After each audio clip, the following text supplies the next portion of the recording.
Investigation इस बात की तस्दीक करता हूँ कि ये रहमान डकैत। दोस्तों, इस वक्त पाकिस्तान की गलियों से लेकर सोशल मीडिया तक अगर दो नाम सबसे ज्यादा गूंज रहे हैं तो वो हैं रहमान डकैत और चौधरी असलम। जी हाँ, वही रहमान डकैत और वही चौधरी असलम जिनकी झलक हाल ही में हमें धुरंधर फिल्म में देखने को मिली। फिल्म में दिखाया गया रहमान का स्वैग, उसका स्टाइल और उसका खौफ ऐसा था कि हर कोई एक उस किरदार का फैन बन गया। लेकिन दोस्तों, यहाँ एक बहुत बड़ी सच्चाई छुपी है।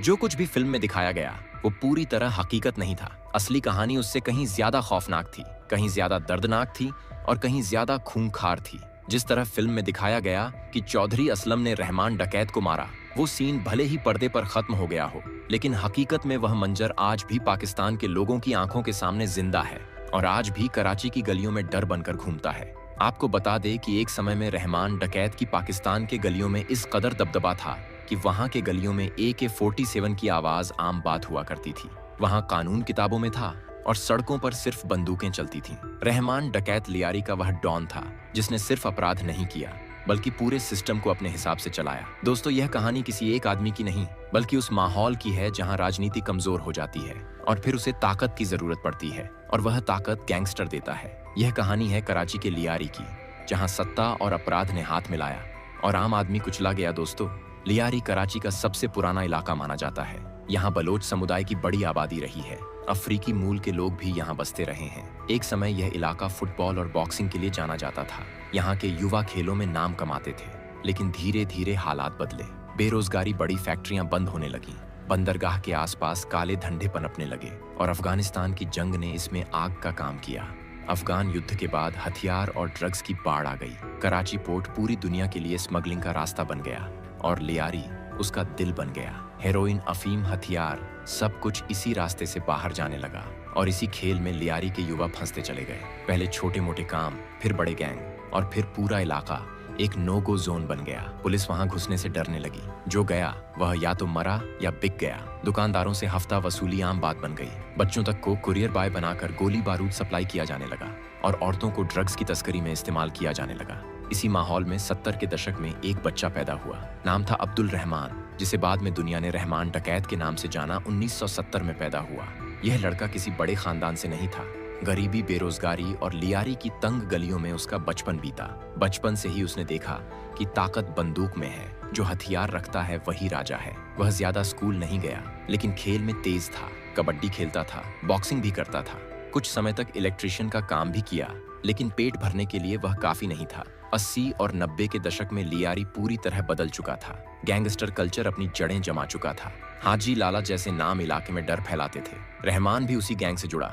शुरू में छोटा काम करता था, मैसेज पहुंचाना, पैसे पहुंचाना, हथियार उठाना। लेकिन उसमें एक अलग बात थी, वह लोगों से जुड़ना जानता था। गरीबों की मदद करता था। किसी के घर शादी होती तो मदद करता था, किसी के घर बिजली कट जाती तो जोड़वा देता था। लोग उसे अपना मानने लगे। धीरे धीरे उसने खुद का गैंग बना लिया। रहमान डकैत ग्रुप यह सिर्फ नाम नहीं था, यह एक ब्रांड बन गया उसके साथ। बेरोजगार युवा जुड़ते गए। पैसा, पावर और सुरक्षा का लालच देकर वह उन्हें अपने साथ रखता था। पुलिस रिकॉर्ड में उसका पहला बड़ा केस किसी का जान लेने का था, लेकिन लियारी में लोग उसे अपराधी नहीं बल्कि हीरो 2 मानते थे। उसे लियारी का रॉबिन हुड कहा जाने लगा। इसी दौरान लियारी में एक और नाम उभर रहा था, उजर बलोच। दोनों एक ही समुदाय से थे, लेकिन दुश्मन बन चुके थे। ड्रग्स, हथियार, हफ्ता और टेंडर माफिया को लेकर दोनों के बीच जंग शुरू हो गई। कराची में गोलियां चलने लगीं, दिन दहाड़े कत्ल होने लगे। पत्रकार, व्यापारी, यहाँ तक कि पुलिस वाले भी मारे जाने लगे। रहमान का नेटवर्क अब सिर्फ लियारी तक सीमित नहीं रहा। दुबई, ईरान और अफगानिस्तान तक उसके कनेक्शन बन चुके थे। हथियारों की सप्लाई, ड्रग्स की खेप, सब कुछ उसी के कंट्रोल में आने लगा।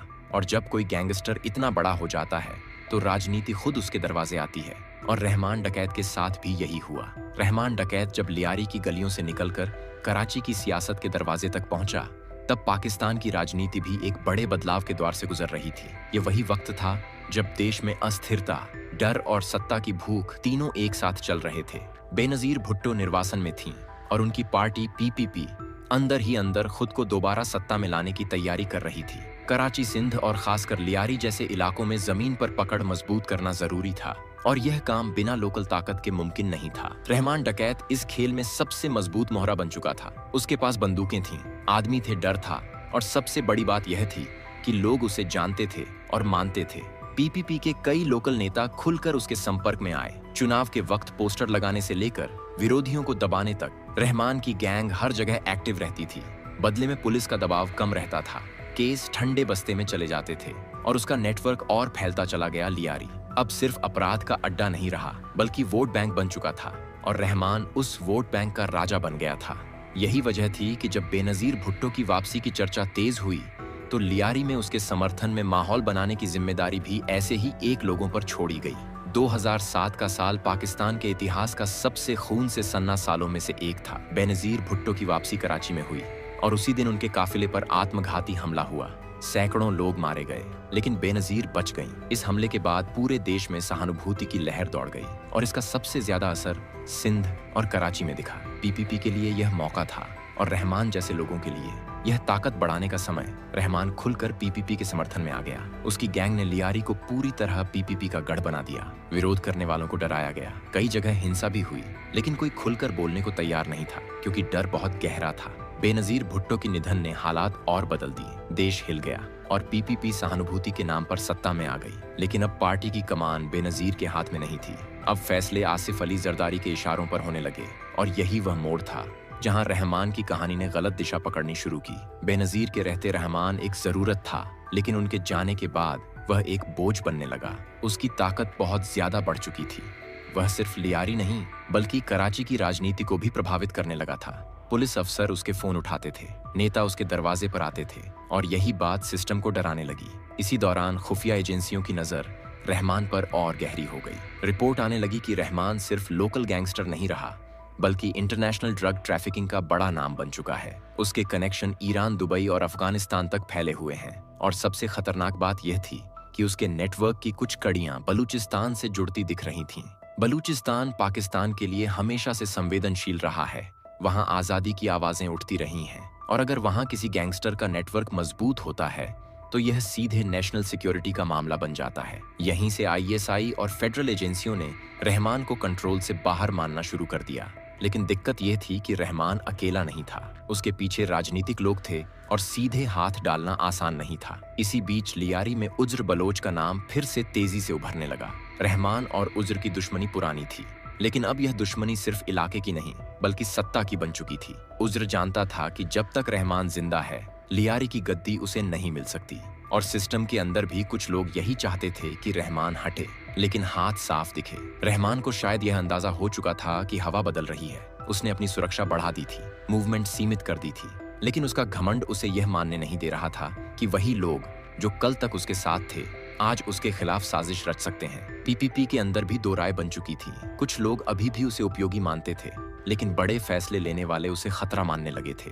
और इसी दौर में वह फाइल तैयार हुई जिस पर आगे चलकर दस्तखत होने वाले थे। जुल्फिकार मिर्जा, जो कभी रहमान का सबसे बड़ा राजनीतिक संरक्षक माना जाता था, वही अब सिंध का गृह मंत्री था और यही वह आदमी था जिसके हाथ में कानून और पुलिस दोनों की चाबी थी। मिर्जा जानता था कि रहमान अब काबू में नहीं रहा और अगर आज नहीं तो कल यह खुद पार्टी के लिए भी मुसीबत बन सकता है। इसी समय रहमान ने अपनी पॉलिटिकल मौजूदगी और बढ़ाने की कोशिश की। पीपल्स अमन कमेटी के जरिए वह खुद को एक सामाजिक नेता के तौर पर पेश करने लगा, लेकिन यह कदम ही उसके लिए सबसे खतरनाक साबित हुआ, क्योंकि अब वह सिर्फ गैंगस्टर नहीं बल्कि सत्ता का दावेदार बनने लगा था। एजेंसियों की रिपोर्ट में साफ लिखा जाने लगा कि रहमान डकैत मस्ट बी एलिमिनेट, लेकिन तरीका ऐसा होना चाहिए कि राजनीतिक उंगलियां सीधे किसी पर न उठें। और यही वह जगह थी जहां एनकाउंटर शब्द सामने आया। 2008 के आखिर तक यह तय हो चुका था कि रहमान ज्यादा दिन नहीं बचेगा, लेकिन यह कब और कैसे होगा, इसका फैसला पर्दे के पीछे लिया जाने लगा था। और यहीं से कहानी उस मोड़ पर पहुंचती है जहां सिर्फ लियारी की गलियों की बात नहीं रह जाती, बल्कि पूरा कराची और पूरा सिस्टम इस कहानी का हिस्सा बन जाता है। क्योंकि अब तक रहमान डकैत एक ऐसा नाम बन चुका था जिसे हटाना आसान नहीं था। वह सिर्फ एक गैंगस्टर नहीं था, वह एक पूरा स्ट्रक्चर था, एक नेटवर्क था, एक डर था। और जब सिस्टम को यह समझ आ जाता है कि कोई आदमी कानून से बड़ा हो चुका है, तब सिस्टम अपना सबसे सख्त चेहरा दिखाता है। इसी दौर में कराची पुलिस के अंदर एक नाम तेजी से उभर रहा था, चौधरी असलम। यह वही अफसर था जिसे अंडरवर्ल्ड में डॉन किलर कहा जाता था। उसका स्टाइल अलग था, वह ज्यादा बोलता नहीं था, मीडिया से दूरी रखता था, लेकिन जब किसी केस में उसका नाम आता था तो मैसेज साफ होता था कि अब मामला लंबा नहीं चलेगा। चौधरी असलम को अच्छे से पता था कि रहमान डकैत को गिरफ्तार करना सिर्फ कागजों पर आसान है। हकीकत में यह एक छोटे युद्ध जैसा होता, क्योंकि लियारी का हर रास्ता, हर मोड़ रहमान के लोगों से भरा रहता था और कोई भी पुलिस कार्रवाई सीधे दंगे और खून खराबे में बदल सकती थी। इसीलिए असलम ने सीधे टकराव की जगह इंतजार का रास्ता चुना। महीनों तक रहमान की मूवमेंट पर नजर रखी गई। वह कहाँ जाता है, किससे मिलता है, कब ज्यादा डील देता है और कब ज्यादा सतर्क रहता है, यह सब नोट किया जाता रहा। इस बीच रहमान डकैत खुद भी बदल चुका था। सत्ता के करीब आने के बाद उसमें एक अजीब सा आत्मविश्वास आ गया था। उसे लगने लगा था कि अब वह सिर्फ लियारी का डॉन नहीं, बल्कि कराची की राजनीति का हिस्सा है, और यही उसकी सबसे बड़ी भूल थी। पाकिस्तान के अंदरूनी सुरक्षा तंत्र को यह डर सताने लगा था कि अगर रहमान को अभी नहीं रोका गया तो वह आगे चलकर खुद एक पावर सेंटर बन सकता है, और यह किसी भी सरकार के लिए खतरनाक होता है। इसी पृष्ठभूमि में 2009 की गर्मियों में एक फैसला लिया गया। वह फैसला लिखित कम और मौखिक ज्यादा था, लेकिन मैसेज साफ था। रहमान डकैत को हटाना है। 9 अगस्त 2009 की रात कराची में बाहर से सब कुछ सामान्य लग रहा था, लेकिन पुलिस और खुफिया तंत्र के अंदर हलचल थी। चौधरी असलम को एक इनपुट मिला कि रहमान अपने कुछ भरोसेमंद लोगों के साथ मूवमेंट में है, और यह वही मौका हो सकता है जिसका इंतजार किया जा रहा था। इसके बाद जो हुआ उसे लेकर आज भी 2 अलग अलग कहानियां मौजूद हैं। पुलिस की कहानी यह कहती है कि जब रहमान की गाड़ी को रोका गया तो जवाब में फायरिंग हुई और फिर मुठभेड़ के दौरान वह मारा गया। पुलिस के मुताबिक यह पूरी तरह आत्मरक्षा में की गई कार्रवाई थी, लेकिन दूसरी तरफ परिवार समर्थकों और कई स्वतंत्र रिपोर्ट्स का दावा कुछ और ही कहानी कहता है। उनका कहना है कि रहमान को पहले ही कस्टडी में लिया गया था और बाद में उसे एनकाउंटर का रूप दिया गया। पोस्टमार्टम रिपोर्ट ने इस विवाद को और गहरा कर दिया। रिपोर्ट में यह बात सामने आई कि गोलियों के निशान ऐसे थे जो आमतौर पर लंबी दूरी की मुठभेड़ में नहीं होते। इस पर सवाल उठे कि क्या यह सच में एक अचानक हुई मुठभेड़ थी या फिर पहले से तय की गई कार्रवाई। रहमान डकैत की मौत के बाद कराची का माहौल पूरी तरह बदल गया। पुलिस की तरफ से बताया गया कि रहमान डकैत, जो कराची पुलिस को 80 से ज्यादा गंभीर मामलों में चाहिए था, उसे पीर की रात स्टील टाउन लिंक रोड के पास एसएसपी चौधरी असलम की टीम के साथ फायरिंग के दौरान मार गिराया गया। इस कार्रवाई में रहमान के साथ उसके 3 करीबी लोग औरंगजेब, नजीर और अकील भी मारे गए। पुलिस अधिकारियों ने बताया कि मुठभेड़ के बाद सभी लाशों को पोस्टमार्टम के लिए भेजा गया और जांच के बाद बॉडी अस्पताल में रखी गई, जहां रहमान के बहनोई हाशिम ने 4 शवों को अपने कब्जे में लिया। जैसे ही यह खबर बाहर आई, अस्पताल के बाहर सैकड़ों लोग जमा हो गए। कुछ लोग रो रहे थे, कुछ गुस्से में थे और कुछ लोग बस चुपचाप खड़े थे। कई लोगों का कहना था कि रहमान उनके लिए मदद करने वाला इंसान था, जो मुश्किल वक्त में काम आता था, गरीबों की मदद करता था और बच्चों का ख्याल रखता था। लेकिन वहीं ऐसे लोग भी थे जिनके परिवार के लोग गैंग वॉर में मारे गए थे। उनके लिए रहमान कोई हीरो नहीं था, बल्कि डर का दूसरा नाम था। उनकी आंखों में राहत थी, क्योंकि उनके लिए यह कहानी यहीं खत्म हो गई थी। इसके बाद रहमान डकैत और उसके साथियों की नमाज जनाजा चील चौक के पास ईदगाह ग्राउंड में हुई, जिसमें सैकड़ों लोग शामिल हुए। रहमान की तदफीन के दिन लियारी गार्डन, ली मार्केट पार्क कॉलोनी, पुराना गोलीमार, बलिया टाउन मोस्को और मलीर जैसे इलाकों में दुकानें बंद रहीं, हालात बिगड़ न जाएं। इसके लिए पुलिस और रेंजर्स की भारी तैनाती की गई। कई इलाकों में तनाव देखा गया और कहीं-कहीं हवाई फायरिंग की खबरें भी आईं। सरकार पहले ही रहमान की जिंदा या मुर्दा गिरफ्तारी पर 50 लाख रुपए का इनाम रख चुकी थी, लेकिन अब वह अध्याय हमेशा के लिए बंद हो चुका था। रहमान डकैत मर चुका था, लेकिन उसके जाने के बाद कराची और लियारी में यह सवाल और गहरा हो गया था कि क्या एक आदमी के मरने से सिस्टम बदल पाएगा। आपको बता दे कि रहमान के मरने के बाद रहमान की पत्नी ने अदालत का दरवाजा भी खटखटाया और इस मामले में जांच की मांग भी की। मामला कोर्ट तक पहुंचा, एफआईआर दर्ज हुई, लेकिन जैसे अक्सर ऐसे मामलों में होता है, सच फाइलों में दबता चला गया। समय बीतता गया, लेकिन यह कहानी खत्म नहीं हुई, क्योंकि हिंसा अपने साथ बदले की आग लेकर चलती है। रहमान डकैत के जाने के बाद चौधरी असलम को लगातार धमकियां मिलने लगीं। उसका नाम अब सिर्फ पुलिस के रिकॉर्ड में नहीं, बल्कि कई संगठनों की नजर में भी आ चुका था। 2014 में कराची में हुए एक सुसाइड बम हमले ने इस कहानी को एक और खौफनाक मोड़ दे दिया। चौधरी असलम इस हमले में मारा गया।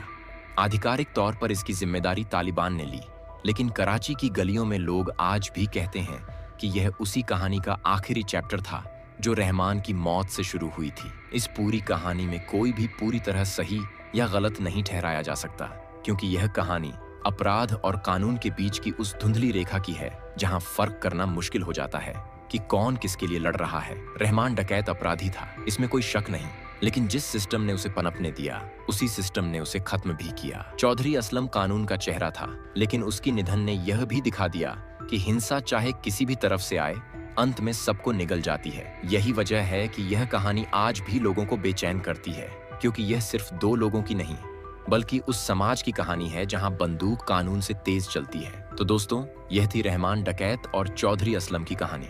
हालांकि आपको हमारी यह वीडियो कैसी लगी, हमें नीचे कमेंट में जरूर बताएं, और वीडियो पसंद आई हो तो वीडियो को लाइक और चैनल को सब्सक्राइब जरूर कर लें।